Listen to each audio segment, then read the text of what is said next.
Who are you as a person? Are you going to be that person that people can rely on?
Tried to scare my dog with a stick to spank him. He got happy as if I was going to throw the stick for fetch.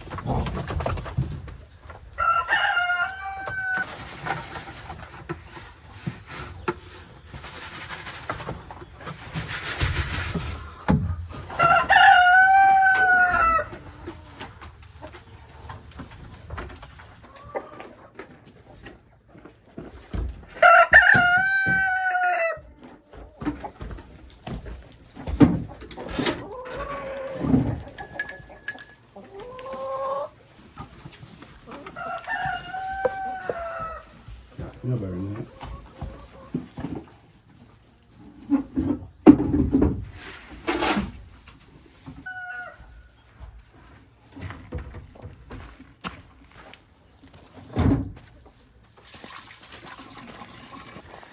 Hey, morning guys. My voice is going out. A little bit of a cough and sore throat this morning. Yesterday it was going out as well. So welcome back to AnchorDownHomestead. I am so glad you guys are watching our channel. One of the things that I want to kind of talk about a little bit is reliability and what that word means to me. All right, so reliability, I think there's certain classes of mindset when it comes to somebody being reliable. If I'm paying for a service, I expect that person to be reliable and show up on time, show up, do the job they said they were going to do. And I'm not perfect. You know, I've let people down and stuff in the past, and I will let people down in the future. It's inevitable. Who are you as a person? Are you going to be that person that people can rely on? We've had contractors that don't show up or they ghost us. We give them money and they just take off. I don't know if there is such thing as karma. And sometimes I wish that there is. Wish bad ill on the people and stuff like that. But I can't waste my time thinking about their mistakes or just mistakes, period, all the time. The only thing I can do is go forward. The one thing I want to teach my children is can't dwell in the past too much. So if somebody does screw you over, you have a house collapse like we had, as long as you learn from it and move forward, that's the best thing you can do. And if you guys have any different thoughts on that, please put in the comments. For us, Nicole, myself, and our kids, we have to move forward. Not only physically, we have to keep going forward with this build because winter's coming. It sounds like a Game of Thrones type of episode where winter is coming.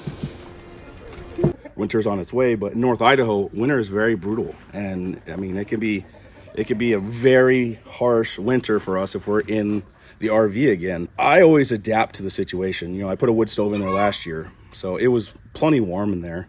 And the sake of this year, I'm trying to learn from the mistakes I made. You know, when I talk to people on that are in the YouTube and the social media realm, they say, you know, my horse just knocked over a bucket in the water. Anyway, they say, be yourself and be true. And, you know, there's always like the clickbait and try to get people to come in and click on your videos. That I get a little bit, but when it comes down to like certain things like this is what's going on in my head, I have to convey it to other people, and hopefully that resonates with somebody. Either you learn from it or you critique it, or honestly, I don't care. Whatever you want to do. I do not want to silence my voice on certain things that need to be critiqued, just like reliability topic.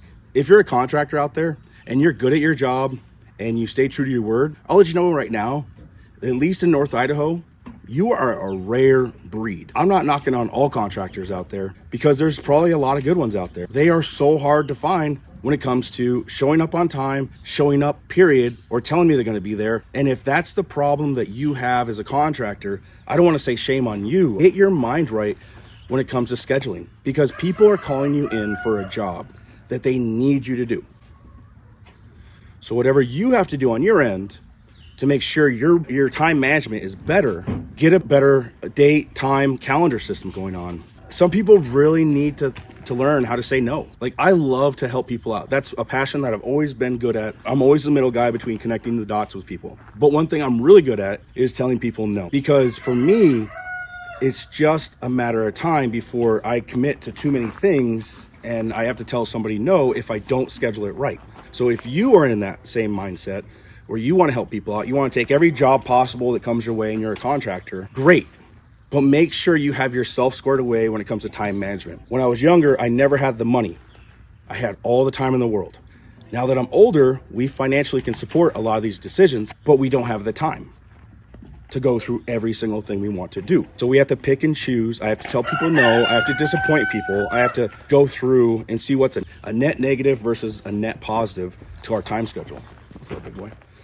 So there's a lot of things that you should do if you're in that realm of contracting or services and you're taking on too many clients at once. That's a good problem, but you have to treat that problem as something that you can solve. And by that, you make sure you don't just tell people you'll be there and not show up. You have to also expand and grow, because that's the number one thing that people want to do in business. You don't start a business with the mindset of, I want to stay stagnant. I don't want to make a lot of money. I don't want to expand. I don't want to have more services provided to people that I can provide. No, it's the opposite. I want to start a business. It doesn't matter if it's Joe Schmo bread factory, tiny little bread shop on Main Street versus Nike. They both have the potential to boom. But the difference between both of them is one had a mindset that grew past their business and the services they provided with the amount of services. The second one was you couldn't think beyond what the customers demanded. And so that plays a huge role in being a bigger business or better at services that you're providing. I get it. Some people might say, like, Grant, what do you know about running a business? I am very well versed in big operations, big tasks, hard time frames to meet, hard deadlines to meet, a lot of customers, a lot of pissed off customers, a lot of demand for business. I've been, since the age of 17, I've been in government, and a lot of people knock on government, and I totally get it. But the one thing that was different in my government experience was I made sure that my word was my bond. I made sure my word was my service. You can buy whatever you want from me. If the fact that I say I'm going to provide it to you, I'm either one, going to provide it to you in a timely manner, two, communicate with you. If I can't meet the deadline that we agreed on, or three, tell you no. The problem with a lot of people in those businesses is that they want the people coming in, but they can't handle the amount of flow. But the main thing is the frustration of having high expectations in the contractor realm for getting projects done in this place now leads me to having disappointment and having to adjust our schedule to make sure we do the jobs that we're going to hire people for. Now we're going to do ourselves. And so it's a circle of frustration. And I think the one frustrating part of that is expecting results out of other people, to which I can now provide, because I have to learn how to do the plumbing. I have to learn how to do the electrical. And thank God I'm already versed in a lot of this stuff already, but I'm not perfect, and I'm never going to be perfect. I'm always going to learn. But I don't want to do some of those things that I can pay somebody else to do, but I can't find people that are reliable. And if you are out there and you're saying this is, hey man, it's not like this, you just had a bad run of people. It's been a few years now, including a house collapse. So I don't think I should keep rolling the dice anymore. And for the sake of our sanity and our family, I'm going to learn what these people could provide. And so if you guys have something different and you want to tell me, I'm wrong, or you should do this, or I have this contractor, that contractor that can help you out, don't go too far into it, but you can definitely put your comments in there. But I think that over the course of time now, I've learned one thing, and that is self-reliancy. I have to be more self-reliant.